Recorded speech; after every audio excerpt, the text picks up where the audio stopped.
Assalamualaikum warahmatullahi wabarakatuh. Shalom. Salam sejahtera untuk kita semua.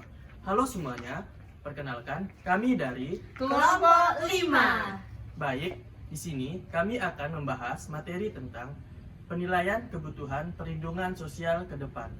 Sebelumnya, perkenalkan kami di sini. Saya sendiri, Anselmus Kevin. Saya Nani Ayu Febrianti. Saya Marini Rosi. Saya Fortunata Susi Pelagia. Baik, selamat menyaksikan. Indonesia telah berhasil keluar dari krisis keuangan Asia pada tahun 1997 sampai 1998. Bahkan Indonesia juga telah meningkatkan pendapatan tahunan domestik bruto atau PDB sebesar 5,3%.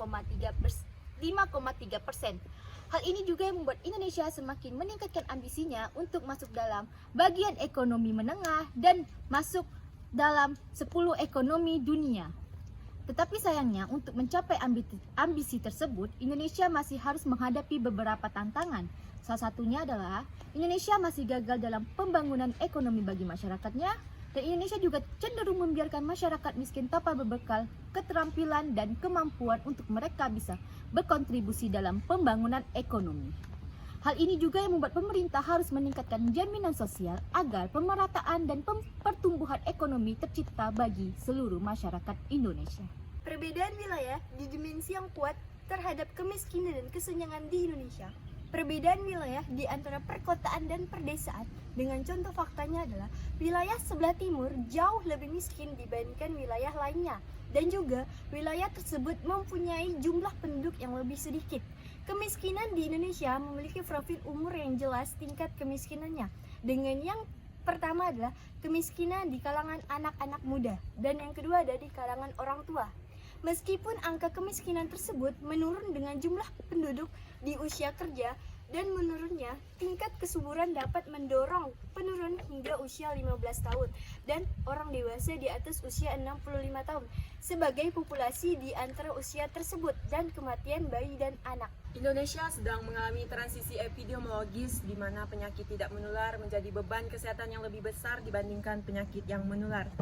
Kebanyakan masyarakat Indonesia yang mempunyai masalah kesehatan memilih melakukan pengobatan sendiri dibandingkan pergi ke tenaga medis. Kerangka hukum untuk mengintegrasikan penyandang disabilitas ke dalam kebijakan pembangunan arus utama sedang dikembangkan. Meningkatkan aksesibilitas penyandang disabilitas terhadap perlindungan sosial merupakan faktor penting dalam integrasi mereka ke dalam pembangunan. Kinerja perekonomian Indonesia jangka panjang akan menjadi penentu utama permintaan perlindungan sosial di masa depan. Prospek pertumbuhan ekonomi berkelanjutan yang mendorong pertumbuhan pendapatan per kapita dan peningkatan standar hidup adalah positif. Dalam kenyataannya, untuk mencapai semua ambisinya, Indonesia harus mengalami kendala besar, karena Indonesia masuk ke dalam 4 besar penduduk terpadat di dunia. Pada tahun 2016, Indonesia meningkatkan durasi belajar dari 9 menjadi 12 tahun untuk memaksimalkan potensi ekonomi jangka panjang. Dari populasi kaum mudanya besar, seperti yang kita ketahui, partisipasi perempuan lebih sedikit daripada laki-laki. Perubahan iklim kemungkinan akan berdampak buruk pada ekonomi dan tenaga kerja dalam jangka panjang.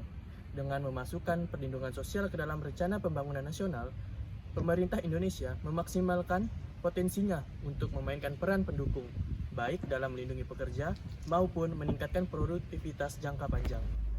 Baik, sekian dari kelompok kami. Kurang lebihnya kami mohon maaf. Akhir kata saya ucapkan terima kasih dan Assalamualaikum warahmatullahi wabarakatuh. Shalom, dadah. dadah.